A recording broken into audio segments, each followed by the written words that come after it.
Hi friends, நான் Caroline. வணக்கம். Welcome to rich food சமையல். இந்த வீடியோவில் என்ன பார்க்க போகிறோம்னா, நம்ம ஆடை எடுத்து நெய் எப்படி உருக்குறதுன்னு தாங்க பார்க்க போகிறோம். அது எப்படி செய்கிறதுன்னு பார்க்கலாமா?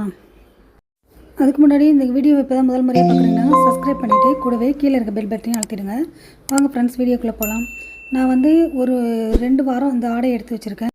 நல்லா பாலை காய்ச்சி ஆற வச்சு ஃப்ரிட்ஜில் எடுத்து வச்சிட்டோம்னா நமக்கு திக்கான ஆடை கிடச்சிருங்க. அதை நம்ம எடுத்து வச்சோம்னா நமக்கு சுத்தமான நெய் கிடைக்குங்க. எனக்கு 2 வாரத்தில் 2 கப்பு ஆடை கிடச்சிருக்கு. அதை தான் நான் இப்போ நெய் உருக்க போகிறேன்.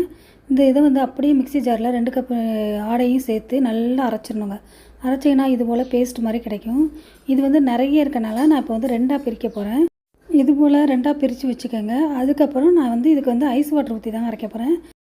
ஐஸ் வாட்டரை நிறையா ஊற்றாமல் ஒரு 1/4 டம்ளர் அளவுக்கு ஊற்றி நல்லா ஒரு 5 நிமிஷம் நல்லா ஓட விடுங்க. ஓட விட்டிங்கன்னா இது போல் சூப்பரான நமக்கு வெண்ணெய் கிடச்சிருங்க.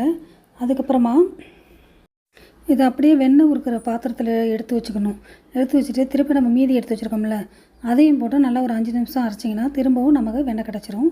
அதையும் எடுத்து அதே பாத்திரத்தில் எடுத்து ஊற்றி இப்போ எல்லா நெய்யும் அரைச்சாச்சு. நம்ம அந்த பாத்திரத்தில் எடுத்து ஊற்றி நம்ம இப்போ எல்லாத்தையும் உருண்டை பிடிச்சிக்கணுங்க. எனக்கு 4 உருண்டை கிடச்சிருக்கு ஃப்ரெண்ட்ஸ். அந்த 4 உருண்டையும் நல்லா ஐஸ் வாட்டர் ஊற்றி 2-3 தடவை நல்லா கழுவிக்கணும். நல்லா பிழிஞ்சு நல்லா கழுவுனிங்கன்னா தான் அந்த மோரெல்லாம் நல்லா வெளியேறி, அழுக்கு மோரெல்லாம் வெளியேறி நல்லா சுத்தமானது கிடச்சிரும். இப்போ நான் அந்த மோர் எடுத்தேன்ல, வெண்ணெய் கடைஞ்ச மோர் எடுத்து வச்சுக்கிட்டேன். அது ஏன்னா வெளியில் டாக்லாம் இருக்கும், திருநாய்ங்கள்லாம் இருக்கும், அதுங்களுக்கு நம்ம சாதம் வைக்கலாம் அதுக்காக அந்த மோரை நான் எடுத்து வச்சுருக்கேன். அதுமாரி பாருங்கள், இப்போ 4 உருண்டை எனக்கு கிடச்சிருக்கு. அந்த 4 உருண்டையில் நான் ஒரு உருண்டை எடுத்து நான் வச்சுக்குவேன். நமக்கு எதுக்காக தேவைப்படும், நம்ம பன்னீர் பட்டர் மசாலா செய்யலாம், எது வேணாலும் நம்ம பண்ணலாம், முறுக்கு செய்யலாம், இது மாதிரி எதுக்காக நான் எடுத்து வச்சுருக்கேன். இப்போ இந்த 3 உருண்டையை எடுத்து மட்டும் தான் நான் வெண்ணெய் காய்ச்ச போகிறேன். அது எப்படி காய்ச்சறதுன்னு பார்ப்போம். ஒரு கடாயை அடுப்பில் வச்சு நம்ம உருட்டி வச்ச உருண்டைகளை போட்டு நல்லா ஸ்பூனை விட்டு கிளறிக்கிட்டே வந்தீங்கன்னா வெண்ணெய் அப்படியே நெய்யாக உருகிக்கிட்டே வரும் ஃப்ரெண்ட்ஸ். நல்லா சூடாக கங்கெல்லாம் அடியில் தங்கி நெய் நல்லா பிரிஞ்சு வரும். அதுக்கப்புறமா நம்ம ஒரு கொத்து முருங்கைக்கீரையை போட்டிங்கன்னா அதில் படபடான வெடிக்கும்.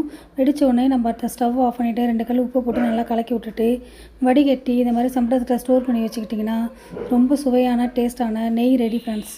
அவ்வளோதான் ஃப்ரெண்ட்ஸ். இந்த வீடியோ பிடிச்சிருந்துச்சுன்னா லைக் பண்ணுங்கள், ஷேர் பண்ணுங்கள். Thank you friend.